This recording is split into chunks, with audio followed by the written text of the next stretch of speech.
अलग नाम लूंगा तो नाम बहुत ज्यादा हो जाएंगे। मैं पूरी कमेटी के संघर्ष को सलाम करता हूं, क्योंकि हरियाणा ही नहीं पूरे देश के जितने टोल चल रहे सबसे ज्यादा मजबूती अगर कहीं है तो वो खटखट टोल की मजबूती है।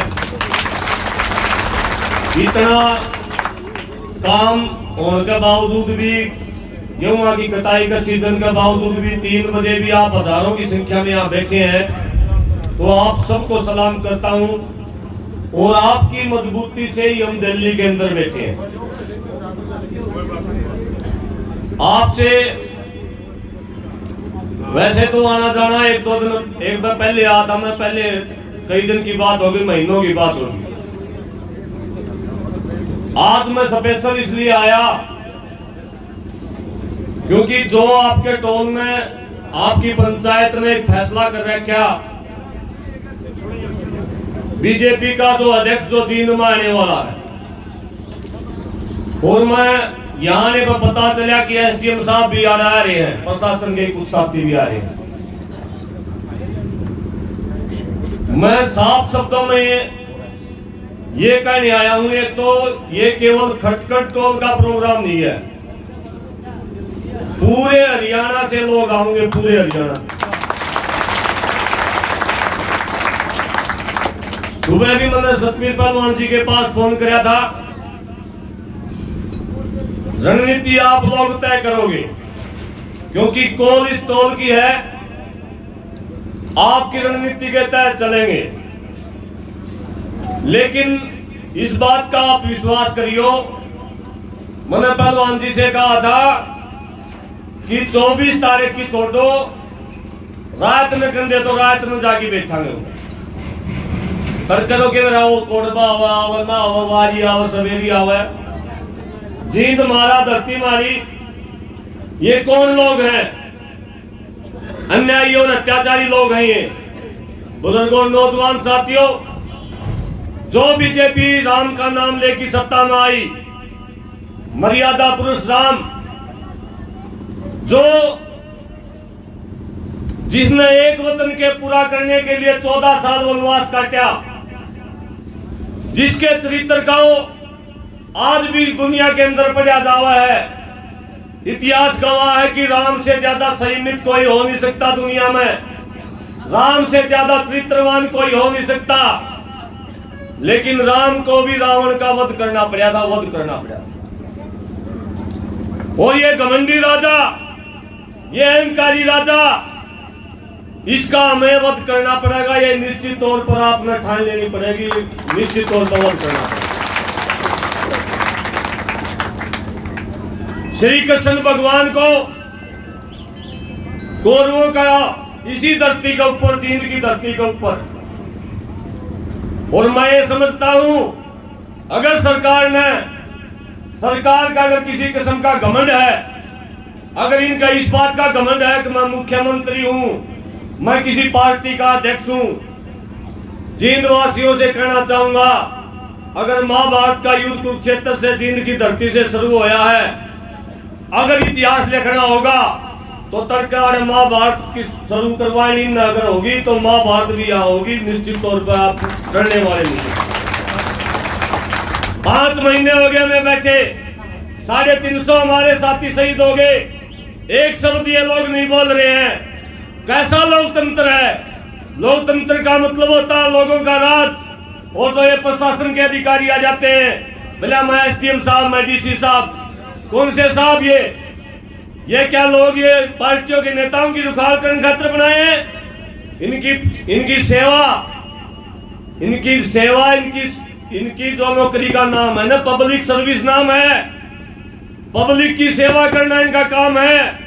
लेकिन जहां भी कोई अधिकारी, कोई एमएलए आवा है, कोई मंत्री आवा है, हजारों की संख्या में फोर्स में खड़ी करते हैं। डीसी का बेरा पाड़ा ऑफिस में, बोला डीसी साहब तो मंत्री जी आ रहे हैं, उसकी रुखाल करा है। एसपी का बेरा पाड़ा, बोला एसपी साहब तो मंत्री जी आ रहे हैं, उसकी रुखाल करा है। भाई पब्लिक की सेवा कौन करेगा? लोकतंत्र के अंदर इस देश के असली मालिक पब्लिक है। आप लोग हो इस देश के असली मालिक, और देश के असली मालिक दिल्ली के चारों ओर बैठे हैं, अपने अधिकार मांग रहे हैं।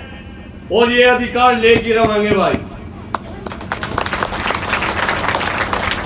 किसी भी सूरत में आपको डरना घबराना नहीं है। कुछ प्रशासन के साथ ये कह रहे हैं पहले अंडरटेकिंग लेना आ जाएंगे भाई, शांति रखियो। अरे शांति तो 5 महीने हो गया, हमने शांति ना हमने कौन सा किसी की में बिगाड़ा है, हमारा ही नुकसान होया होगा। एक कीड़ी थी नहीं मारी हमने 5 महीने में। अगर सरकार सीधा टकराना चाह रही है, और जींद जो इस हरियाणा का जी है, जींद में आके चैलेंज कर रहे हैं, खटकल टोल वाले खटकल वाले की मान जाएंगे, टोल वाली कमेटी मान जाएगी, मेरे तभी मान जाएंगे। बहुत सारे साथी आ रहे से भी आवेंगे जो गामा मत आवेंगे, वह किसी संगठन के नहीं है और ना वह किसी की मानेंगे भाई। हम नहीं लेंगे गारंटी, हम अपनी गारंटी ले। हमने विरोध करना है, निश्चित तौर पर विरोध होगा। प्रोग्राम होने कौन दिया, सीधी खुली चेतावनी है, प्रोग्राम नहीं होने देंगे किसी भी। आप लोग जो आदेश दोगे, रात ने कंधे और रात ने कब्जा लेंगे।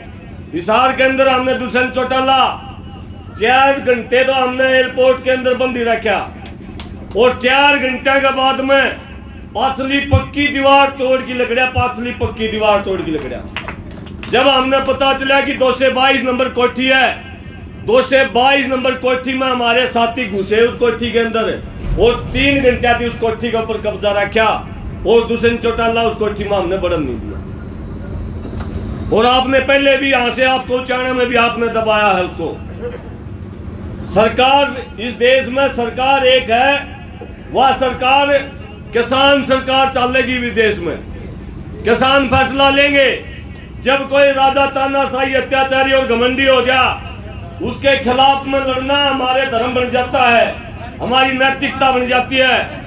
ऐसे अहंकारी राजाओं के खिलाफ हम निश्चित तौर पर लड़ेंगे, और बल्कि बिल्कुल मजबूती से लड़ेंगे। श्री कृष्ण भगवान ने गीता में लिखा, वीर भोगे वसुंधरा, वीर को ही धरती को भोगने का अधिकार है। किसी को कोई डरने की आवश्यकता नहीं है। अगर कोई किसी के ऊपर लाठीचार्ज करे है, अगर किसी ने किसी ने मौत किसी का बस की बात नहीं, और सरकार हमने मार देगी, मौत देगा परमात्मा। अगर ये मौत यहाँ जींद के अंदर लिखी होगी तो बहुत खूबसूरत मौत होगी, बहुत सुंदर मौत होगी, और हम निश्चित तौर पर तैयार हैं, बलिदान देने खातर निश्चित तौर पर तैयार हैं। और मैं आपको आश्वासन देना चाहूंगा कि जींद तक पहले हम आप में आगे खड़े मिलेंगे। जहां भी आजाद जी ड्यूटी लगाओगे, जहां भी सतबीर पहलवान ड्यूटी लगाओगे, जहां भी आपकी कमेटी ड्यूटी लगाओगी, जित भी कहोगे नुए कर देंगे, जिस भी हिसाब तक कहोगे नुए कर देंगे, मरे ही नहीं करते। इस हरियाणा स्टेट पर हमारा कब्जा, हमने कब्जा लेना पड़ेगा। देखो, आंदोलन के सारे रास्ते हमने पूरे कर लिए, प्रदर्शन हमने कर लिए, ट्रैक्टर यात्रा हमने कर ली, काले झंडे हमने दिखा लिए। के कर सका और आंदोलन में घर छोटी बैठे 5 महीने हो लिए। ये सरकार नहीं चल रही इस देश में, ये सरकार नहीं चल रही। मैं तो संयुक्त मोर्चा में भी बात रखी थी, मैंने सीधा कहा था ये बहुत होली, कब्जे लो, अंबानी अडानी के किले पड़े हैं 1000 किले, उन पर हल चलन दो। रिलायंस का पंप है, उसने अपने तेल गालो भाई, और जो कमाई होगा वो भी लेवांगे।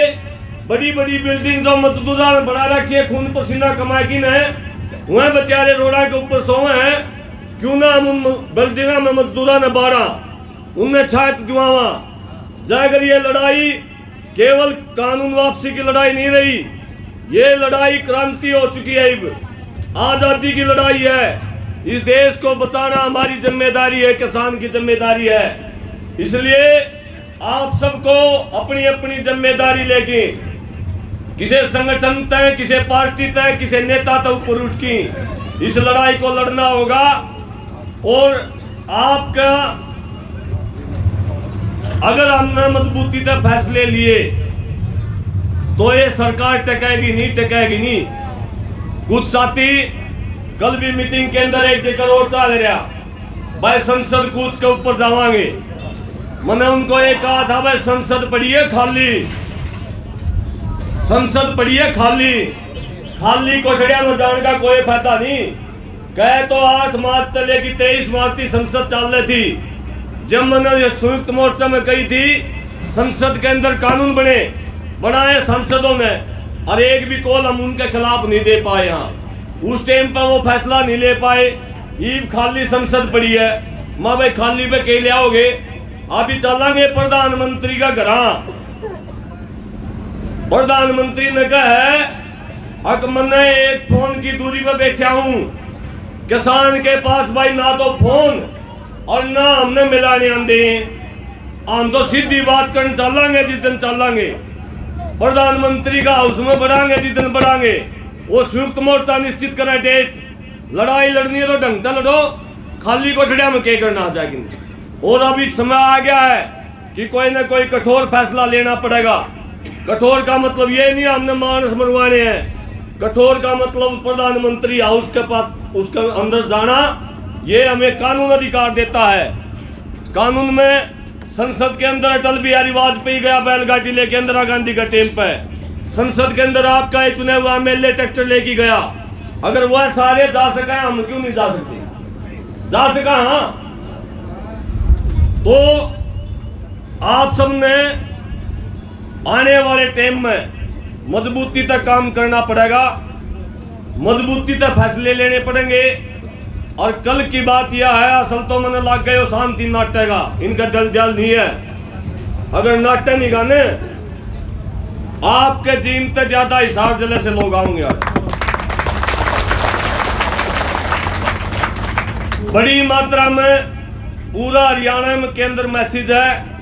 और हमने ये सुझाव भी दिया था भाई जड़े भी विरोध का कार्यक्रम हो, हिसार में कार्यक्रम है तो जींदारे साथी आओ, ताकि संख्या कम नहीं रहे। जींद में कार्यक्रम है तो आसपास के लोग आओ, सारे मिलकर आंदोलन लड़ांगे। एक दो मेरी अंतिम बात मैं आपसे करना चाहूंगा।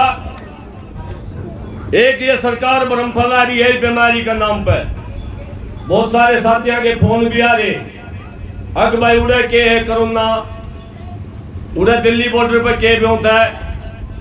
आज भी जब मैं आया हूं टिकरी बॉर्डर का पूरा घूम के आया हूं, कुंडली बॉर्डर पूरा घूम के आया हूं कल रात में, एक भी मरीज नहीं है जी, एक भी मरीज। और पूरे 5 महीने हो गए, 26 तारीख ने पूरे 5 महीने हो लिए, एक भी मरीज आज तक कोरोना से 350 साथी मारे शहीद हो लिए, एक भी मरीज पोस्टमार्टम होया उनका, एक भी कोरोना बीमारी से नहीं मरा। ये साबित करता है कि ये बीमारी नहीं है, यो है बहका भूत। बहका भूत बूटेगा आ रहे ना, बहका भूत। ये साइकोलॉजी षड्यंत्र है। बड़ी बड़ी यूनिवर्सिटियों में ऐसे शोध किए गए हैं, अगर किसी का पीछे से सुई चबो दो और उसका आगे नुचा की कह दे बतरे तो सांप लड़ गया, उस आदमी की मृत्यु हो जाएगी। और यहां तक कि जब उसकी बॉडी के ऊपर शोध किया गया, उसका शरीर से सांप का जहर लग रहा, सांप का जहर। इसने बोल रहे हैं बहका भूत, साइकोलॉजी षड्यंत्र। अभी सरकार ने सारे बाजे बजा लिए। जब ये आंदोलन फैल नहीं होया तो इनने शुरू कर दिया कोरोना आएगी भाई, और कोरोना है पीएचडी, जो इसकी मोदी की रैलियां में तो बढ़ती नहीं। किसान आंदोलन करें उड़े पड़े हैं, किसान मजदूर के बच्चे स्कूल में पढ़ने जा तो या कोरोना उड़े जा है। साथियों, हमने खुला चैलेंज कर रखा है, टिकरी बॉर्डर के ऊपर शुरू से मेरी ड्यूटी है, उड़े ना तो कोई टेस्टिंग होगी। एक आधा साथी मास्क ला रहा था, उसको भी मैंने कह दिया भाई मरण तक डर लग गए ने, गला भीग जा मेरे भाई, जिन्हें मरण तक डर लग, मरण खातर तो हम बैठे हैं, मारे तो वे कोरोना होगी। अगर ये कानून वापस नहीं होए तो हमने तो टूक नहीं दो टाइम के, अगर ये कानून वापस नहीं होए तो हम तो वे मरेंगे। इसलिए इस प्रकार के षड्यंत्र को भी आपने फैल करना है। बॉर्डर पर ना कोई मरीज, ना कोई ना कोई टेस्टिंग होने दिया और ना ये आंदोलन पट है।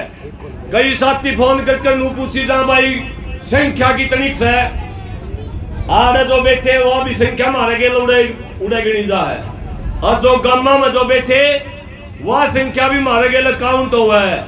सरकार छेड़न तक पहले गड़ुआ ने बजा की नहीं देखा रहा, काचा आग पिल्ला है।